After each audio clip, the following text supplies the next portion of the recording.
Hello, everyone. Thank you for joining us on the second episode of the RPD podcast. Today, we will be discussing the importance of cybersecurity from our guest, Brian Sutterfield. Brian is a junior security engineer and red teamer at the Indiana Office of Technology. Essentially, he helps secure the state of Indiana's networks by thinking like a malicious attacker. Brian, thank you so much for joining us today. Tell us a little bit about yourself. Very nice to be here. Like you said, I work at the Indiana Office of Technology, junior security engineer. I've been there for just over 2 years now. Just recently completed a bachelor's in cybersecurity. Currently hold, I think, 10 industry recognized certifications, and honestly just love what I do. Awesome, Brian. Thank you. We're very excited to learn from you today. So I'm going to go ahead and jump right into the first question. Can you briefly explain what cybersecurity is and why it's essential for businesses today? Yeah, so cybersecurity is the practice of defending computers and network, as well as the data from malicious attackers. So that is, anything with an IP address can be attacked by potential adversaries, all the way down to IP-enabled light systems or fire suppression systems. We've seen attacks on just about everything. So with businesses, there are 800,000 attacks every year. That number is currently trending upward. Every 39 seconds, a threat actor is targeting a business. There are 300,000 new types of malware that are created daily, and 92% of all of that is sent to you via email. So those phishing messages that you get, that is one very common attack vector that, adversaries use. And on average, it takes about 49 days for an organization to identify a cyber attack. Wow, that's crazy. I think one of the major benefits for cybersecurity is building customer trust, something we touched on in the last episode. A strong cybersecurity posture helps organizations build trust with their customers, with their partners, and with their stakeholders. In contrast, data breaches and other cybersecurity incidences can lead to a loss of customer trust, and therefore it can decrease your business opportunities, something nobody wants. So, that being said, what are the most significant cybersecurity threats that businesses should be aware of in the current digital landscape? Kind of as I mentioned in the last one, you have phishing. That is hands down one of the most common ways that an attacker will get into your system. Phishing is composing malicious code, attaching it to an email, and then sending it to hundreds, if not thousands of people in the hopes that you just get one person to click on it. And that's why they termed it phishing. You're casting your line out into a sea full of fish and hoping that one bites, right? On top of that, you have ransomware. While ransomware can come in through a phishing email, there are other attack vectors that adversaries like to use. But what it does is, the malicious file gets downloaded onto your computer, and then it encrypts all of the files on your computer so that you can no longer access them. And then you tend to get some kind of pop-up saying, you are a victim of ransomware. Let's have you go here. You're going to pay X amount of money in Bitcoin, and they will hopefully send you the code to decrypt all of your information. Next, you have weak password controls. I can't tell you how often you see something like summer 2023 exclamation mark as somebody's password, or even, unfortunately, just the word password or password one exclamation mark, or, any combination of those basic, very easy to guess things. Um, Companies all the time have these, should be very secure accounts that are getting breached from passwords that are very easy to guess. And finally, your main thing is malware, and malware really encompasses all of it. So that's your viruses. People have probably heard of Trojan horses, where something is made to look legitimate and then it isn't, or your ransomware or any type of malicious program or script or whatever that is being sent to you. That's very good, Brian.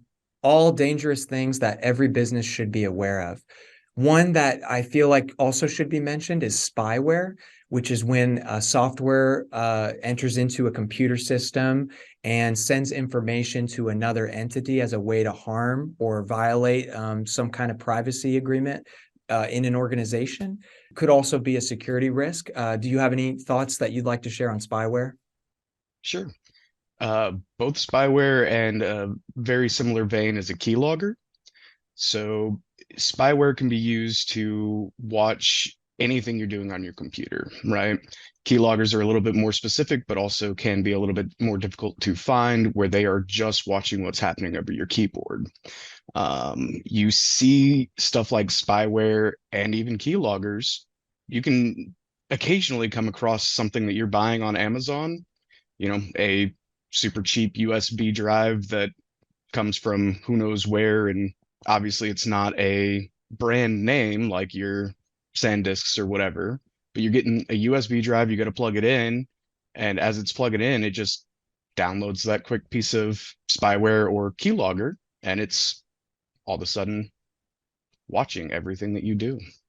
Those are very, very dangerous, both for the ability for an attacker to use them to get your passwords or to monitor what you're looking at with spyware and send proprietary data off to, you know, whoever it is that is then going to take it and sell it on the dark web or wherever. Could potentially be, a competitor business who has managed to get that onto your systems and now knows your secret formulas and recipes for whatever it is you make, those kinds of things.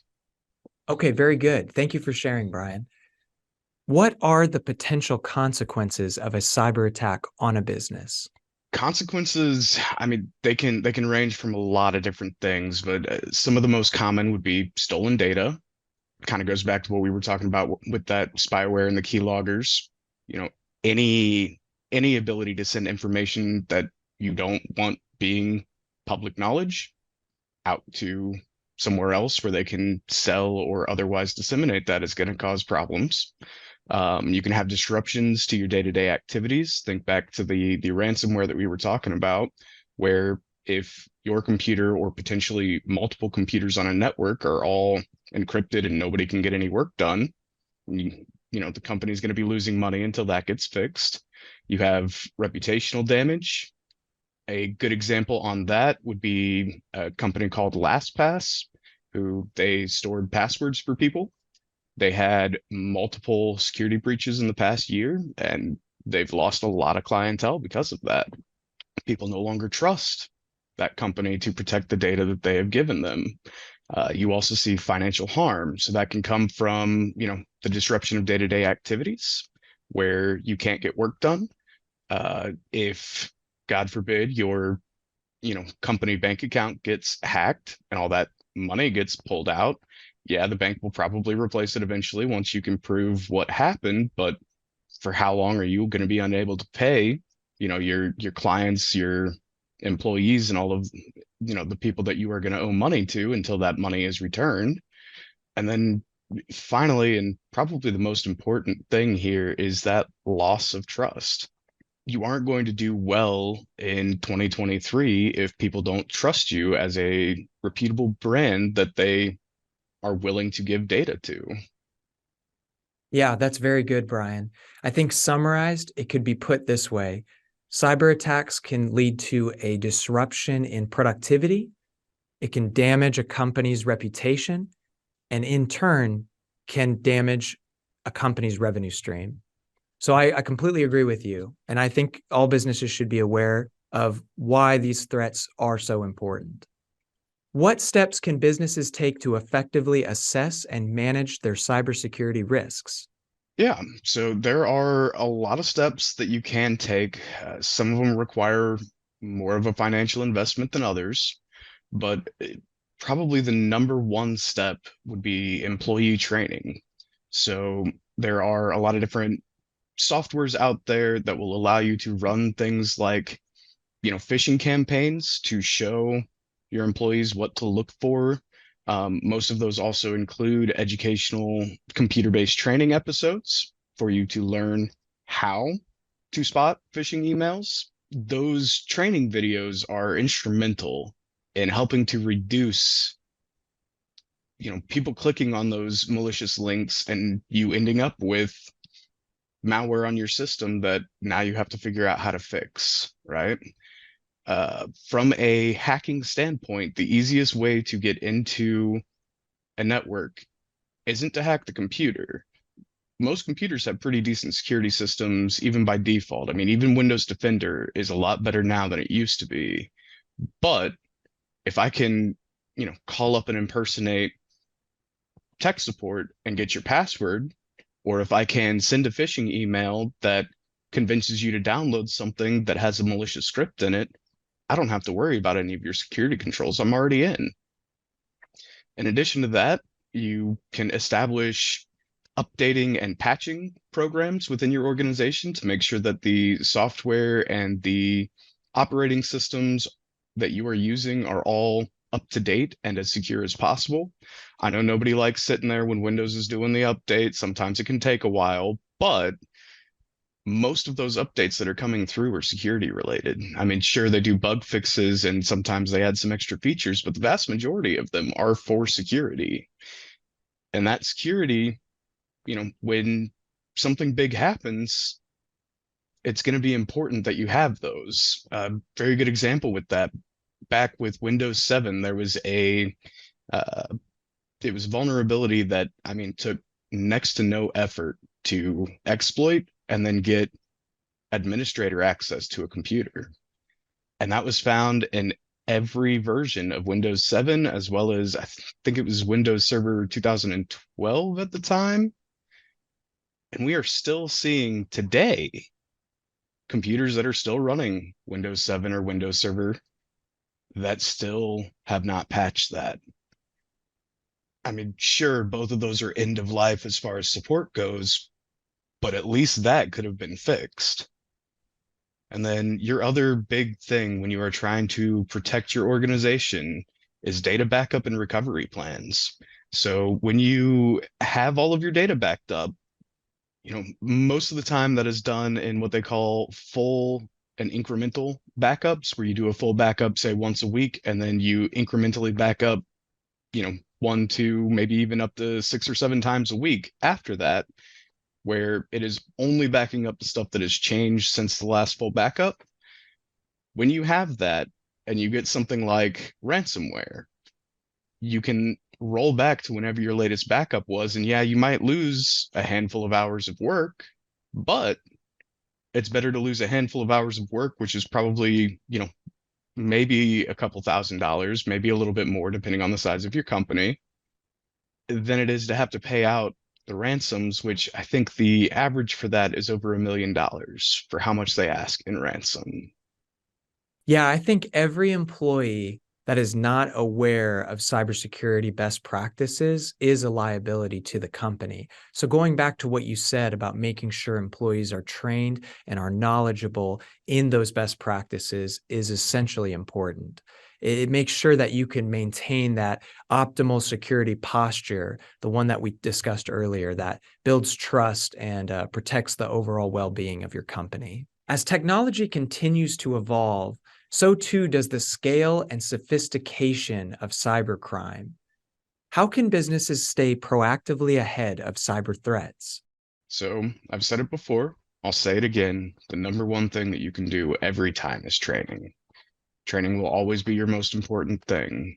But there are a couple other steps that you can take. You can, implement password policies where you need to have a certain length and complexity, and better yet, implement password managers. Look for ones that are, uh, they call it zero knowledge encryption, where unlike LastPass, where they had a master key that was stolen and then could be used to unlock every single vault and see every password, you have others like Keeper.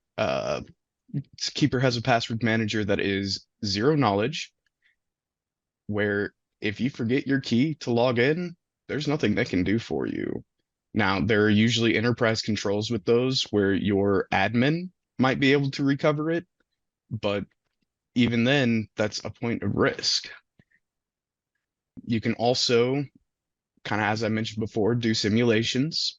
If you have a cybersecurity team, that's something that they can definitely do, or if you contract out for your cybersecurity, or even just if you're a very, very small business, you can do something small. There's plenty of open source tools that are not very difficult to use or set up, and there are tons of guides on YouTube for how to do it. You can implement mobile device management where if you have, company owned phones, you can lock those down so that your employees aren't able to just go surf whatever website they want to be on.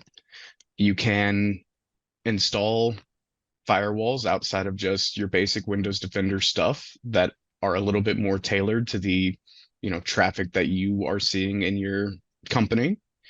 And there are, again, open source free tools that you can use for stuff like that. Data backups, like I said, that is a very big one that can help you to recover from a lot of different types of cyber attack, where if your data has been destroyed, if it has been encrypted, you can come back from that. And those even help if there's a natural disaster and, whatever office building or data center that your data is being stored in gets destroyed. If you have more than one backup, you're not at a complete loss. You can also, and this is a big one for small and medium sized businesses, you can make sure that your Wi-Fi is secure. Wi-Fi is extremely easy to hack. I don't have to even be inside your building most of the time if your routers aren't set up right. I can sit outside, I can send, they call it a deauth packet, which will kick somebody off of your Wi-Fi. When they go to try and log back in, I can capture the communication between the device logging back in and the router and potentially steal the password if it's not secure. Small businesses, medium businesses, a lot of fast food places and stuff like that are very susceptible to that kind of thing because they never think about it. Another good point, if you're using, certain internet service providers like Comcast, for example, your router actually has an admin page. I believe with Comcast, the default login for that is admin password, and that's published on the internet. So if you have these routers set up and you've never checked to see if there's an admin page, there probably is. You can also set up, we call it user access controls. So this is how you can tailor the privileges that each of your employees have. These are things that are built default into Windows, Linux, and Mac, where, if somebody is in, let's say, the HR department and they don't need access to the stuff from the research and development department, right? You can actually set it up so that all of the HR people are in their own kind of bubble within your network so that they can't see the data that somebody else in another bubble can see. VPNs are also, especially in this day and age with COVID, with people who are working from home, or even people who are working at a coffee shop, or back to that mobile device thing, if they're connecting to the network through their phone while they are out and about trying to do work after work hours. I mean, it's not uncommon. You can set up VPNs so that they are not connecting over insecure networks. If they're connecting from a coffee shop where there are 30 people logged in, there could be somebody sitting there with a program like Wireshark running where they're watching all of that communication over your network and potentially even reading passwords, reading, files being sent back and forth. You can see all of that. So when you set up a VPN, so that's a virtual private network, what that does is it creates a tunnel in between you and where you're connecting to. And that tunnel keeps other people from being able to spy on the data being sent between you and that computer on the other end. So, I mean, there's a lot of different steps that you can take. Some of them, may cost a little bit of money, but a lot of them have a free or an open source alternative that you can use that is perfectly good for smaller businesses. That's fantastic, Brian. Very interesting stuff. I think the key here, for all the things that you mentioned, is that they are proactive responses to potential threats instead of being reactive. So I think the key here for anybody listening is to keep that in mind. Your businesses are in an arms race against cyber criminals, and you need to make sure that you are ready now. So, Brian, thank you so much for joining us today. It's been a pleasure talking to you and learning from you. And thank you for watching the RPD podcast. I look forward to seeing you in the next episode. Please feel free to visit our website, www.rpdcorp.com, to learn more about the products and services that we provide. And feel free to contact us anytime. We would be happy to speak with you. Thank you for watching. Goodbye.